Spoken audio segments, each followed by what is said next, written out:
I was recently lucky enough to go to an Elsweyr preview event where I had the chance to get hands-on with the new expansion and the Necromancer class. From the reaction of the community to the announcement, this has to be one of the most anticipated classes so far, and I for one am really looking forward to reaping a few souls and messing around on the Necromancer. I had access to all 3 skill lines of the Necromancer class, and I'm able to show you all of their abilities.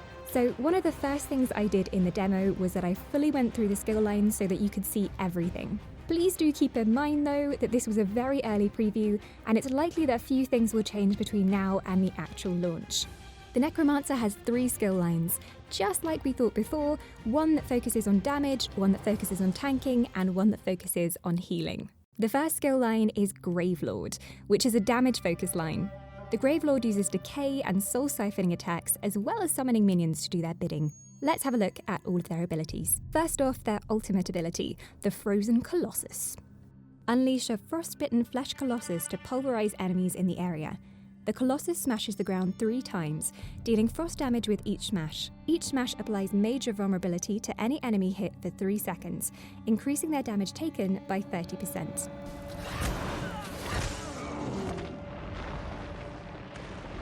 Flame Skull. Lob an explosive skull at an enemy, dealing flame damage. Every 3rd cast of this ability deals 20% increased damage. Blast Bones. Summon a flaming skeleton from the ground after 2.5 seconds. The skeleton runs after the target and explodes when it gets too close to them, dealing flame damage to nearby enemies. Also creates a corpse on death.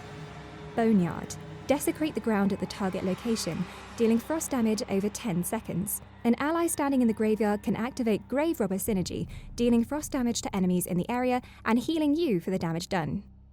Skeletal Mage. Unearth a skeletal mage from the dirt to fight by your side for 16 seconds. The mage attacks the closest enemy every 2 seconds, dealing shock damage. Also creates a corpse on death. Shocking Siphon. Violently drain the last spark of life from a corpse, dealing shock damage over 12 seconds to all enemies between you and the corpse. Just like usual, the Necromancer also has a few passive abilities. Reusable Parts. When an enemy dies within 2 seconds of being damaged by one of your Necromancer abilities, your next Blast Bones, Skeletal Mage, or Spirit Mender cast is free. Death Knell. Increases your critical strike chance against enemies under 25% health by 5% for each Gravelord ability slotted. Dismember. While the Gravelord ability is active, your spell and physical penetration is increased by 750. Rapid Rot. Increases your damage done over time effects by 5%. Next up is the Bone Tyrant, who can coat themselves in bone armor, make enemies physically weaker, and even transform themselves into a hulking monster. The ultimate is Bone Goliath Transformation. Become a horrific Bone Goliath, increasing your max health for 20 seconds and immediately restoring health. While transformed, your light attacks restore health, and your fully charged heavy attacks restore a higher amount of health. Bone Scythe.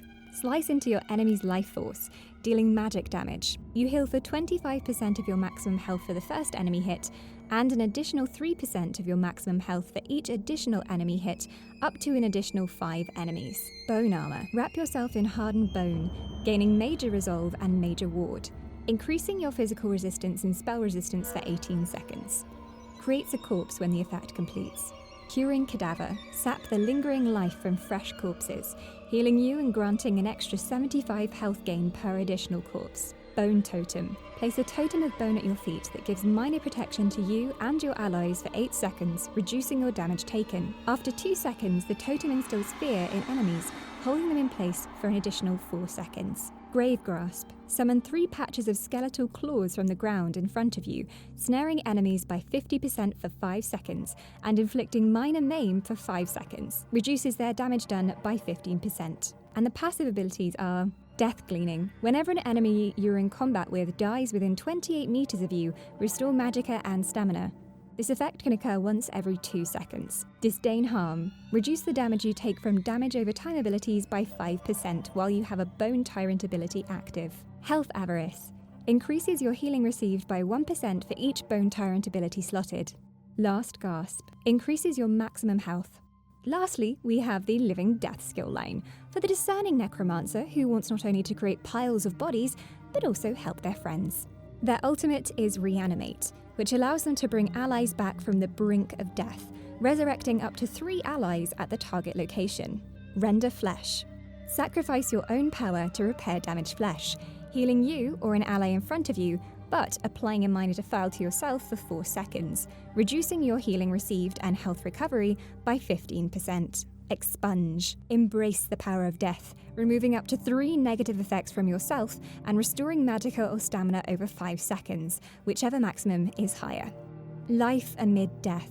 Release residual fragments of fallen souls at your target location, healing you and your allies. Consumes a corp on cast to continue to heal you and your allies over 5 seconds. Spirit Mender. Conjure a ghostly spirit to do your bidding and stay by your side for 16 seconds. The spirit heals you or the lowest health ally around you over 2 seconds, restoring health. Also creates a corpse on death. Restoring Tether. Siphon the last remnants of life from a corpse, healing you over 12 seconds, and also healing all allies between you and the corpse. The Living Death skill line passive abilities are Curative Curse. While you have a negative effect on you, your healing done is increased by 4%. Near-Death Experience. While you have a Living Death ability slotted, your critical strike chance with all healing abilities is increased by up to 10% in proportion to the severity of the target's wounds. Corpse Consumption. When you use an ability on a corpse, you generate 5 ultimate. This effect can occur every 16 seconds. Undead Confederate. While you have the Necromancer summon active, your magicka and stamina recovery is increased. Who knew that death could be so good for you? So there we go, there's all of their abilities. At the event, the devs mentioned they wanted the Necromancer to feel different from anything that you've played in the game before, and certainly not to be a reskinned, darker version of the Sorcerer.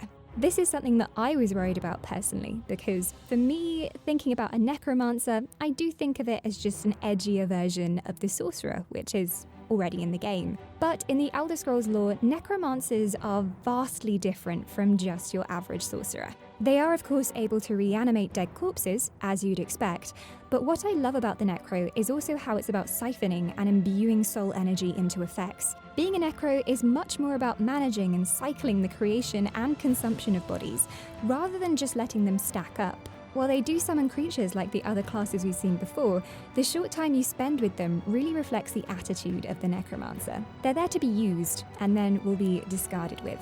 These creatures aren't anything that you'll find yourself feeling warm, fuzzy feelings for, that's for sure. While playing something like a Warden, you might grow a bond with your pet, and you might start to feel attached to them, but that's certainly not the idea with the Necromancer, and it's something that I think they've put across really well in the game. You will have also seen on some of the abilities that the text Criminal Act is included. For a lot of other classes, you only get yourself in trouble if you're actually casting abilities at innocence. But in Tamriel, even the act of just performing necromancy is in itself a crime. Necromancy is outlawed and looked upon with disdain by most members of civilized society. So probably don't want to start resurrecting bodies in the middle of town. During the demo, I wanted to see just how much havoc a necro could wreak, so I ended up going deeper into the Gravelord tree. So here are all the morphs available for this line.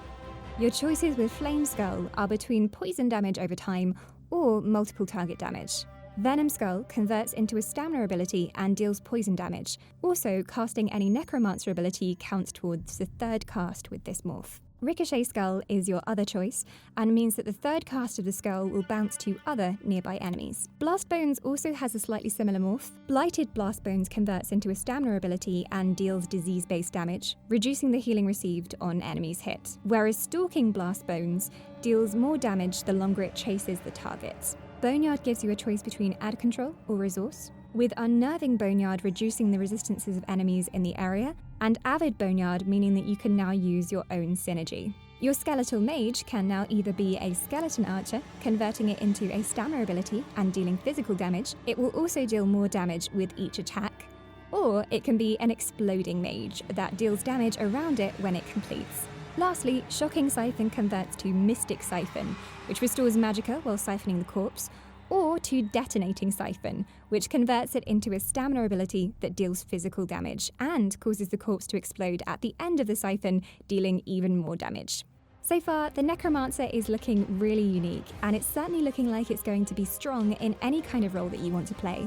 But enough about what I think. What are your thoughts on the Necromancer based on what you've seen in the video? And which of these skill lines do you think you'll be playing? Let me know in the comments. I'm I'm looking forward to causing some chaos with all of you in the new expansion. If you want to see what else Elsweyr has in store apart from the Necromancer, you can see this video that I made here on the entire demo that we played. If you're new here, I stream every day on Twitch, and you can catch me live almost every day from 5 PM British time on twitch.tv/dawnwhisper. Thanks for watching, and happy necromancing!